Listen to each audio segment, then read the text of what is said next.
A very happy day to my dear children. I hope you all are fit, fine, and healthy. I, Angel Singh, welcome you all to the online English classes for today. Children, today we are going to start our chapter number 4, and the title of the chapter is Shipwrecked, which means that if we split the word ship and wrecked, ship means the transport system which we require to travel on sea, and wrecked means completely destroyed. So as the title suggests, that in the story the protagonist of the story is on a sail over the sea, and in between his travel, in between his voyage, his ship gets wrecked. Let's see what happened in the story.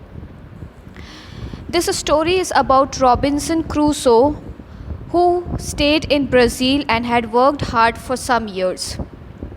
And by then he was very rich, and at the same time he was bored. One day his friends came to him and said that they were going to Africa to do business, and they asked him to join them. They also added that they all will be very rich after this journey. Though Robinson Crusoe was very well settled in Brazil, but still he agreed to them, and in the year 1659 they went to sea again.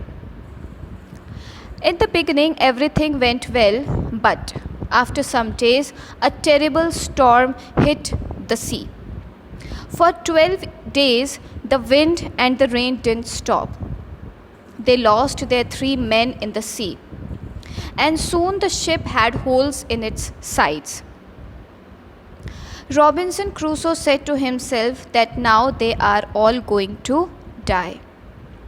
Then one morning one of the sailors saw the land, but the next minute their ship hit some sand just under the sea.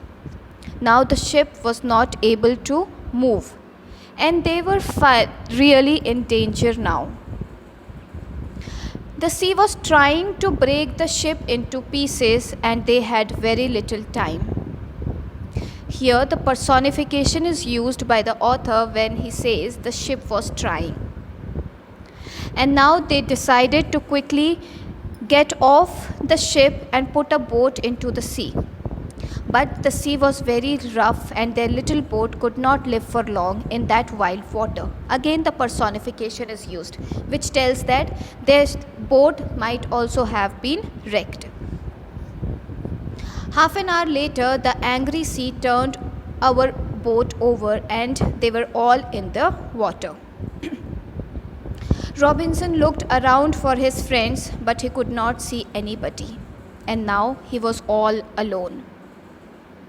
That day he says that he was lucky that the sea carried him to the shore. Though he could not see the land, but he could see only the mountains all around him.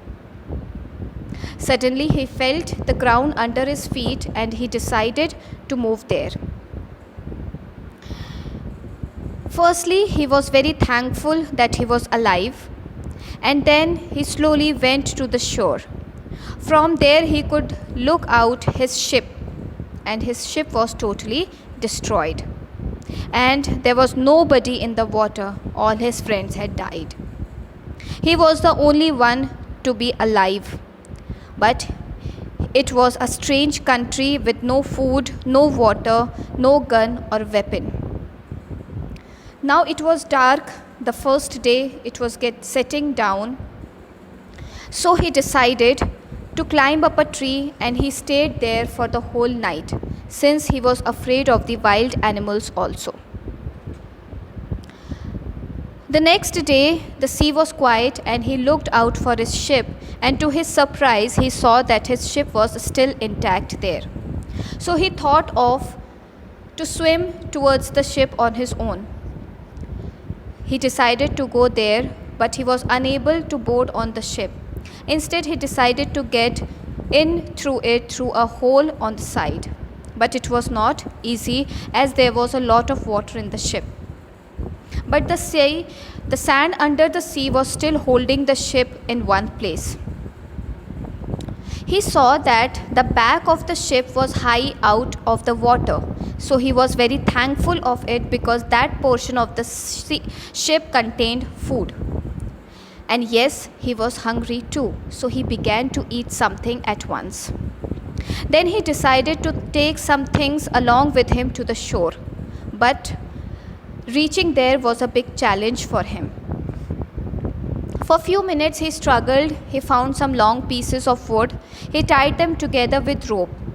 And then he got all the things that he wanted from the ship, and without letting them fall in the sea, he managed to take them to the shore. He took some ropes, paper, pens, books, 7 guns, knives, other tools, rice, and salted meat. Then he decided to keep his things somewhere. So he went up to the hill, to the highest hill, and he started to build a little house for himself. There were 2 smaller islands and few miles away, and he could see only the sea and nothing apart from it. He also found a little cave in the side of a hill, and he could put his things there. So he called that cave as his kitchen. The next day, he thought about all the possible dangers on the island, which could be the wild animals and perhaps the wild people too. So he needed to protect himself. So he decided to build a very strong fence, and he covered his tent around that fence.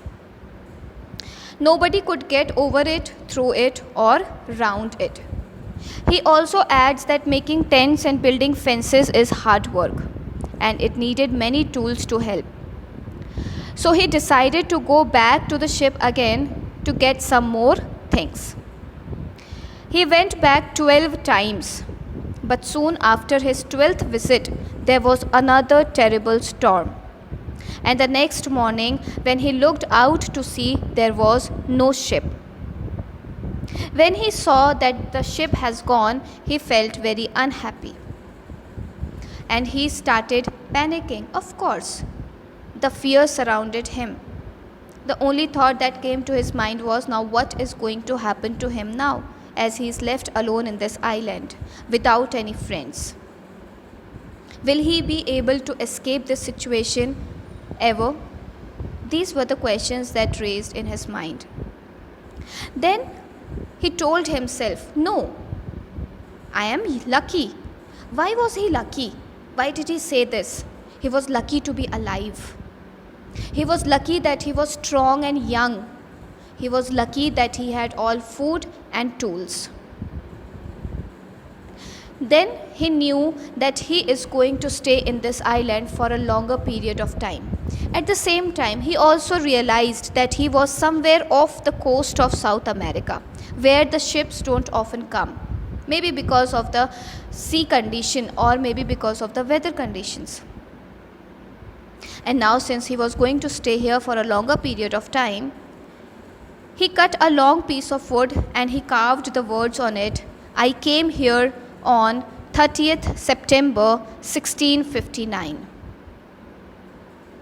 These were the lines that he carved on that wood, and he decided to cut a piece of wood every day and write something on it. This was the story about Robinson Crusoe, who survived in this lonely island. He never lost his hope.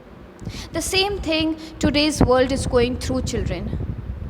This pandemic has made us learn a lot many things. We have lost our loved ones. We have lost many people. But the thing that we need to realize today is we should not dishearten. We are lucky enough to be alive. It's all about God's grace on us, that He has kept us alive. He has made us young and strong. We have a good immune system that we can fight with this virus. And yet, we need to become useful for others. This is what we learned from the story, never to lose hope. So I hope, children, you liked the story. You learned a lot from this story. Take good care of yourself. God bless you all. Thank you so much.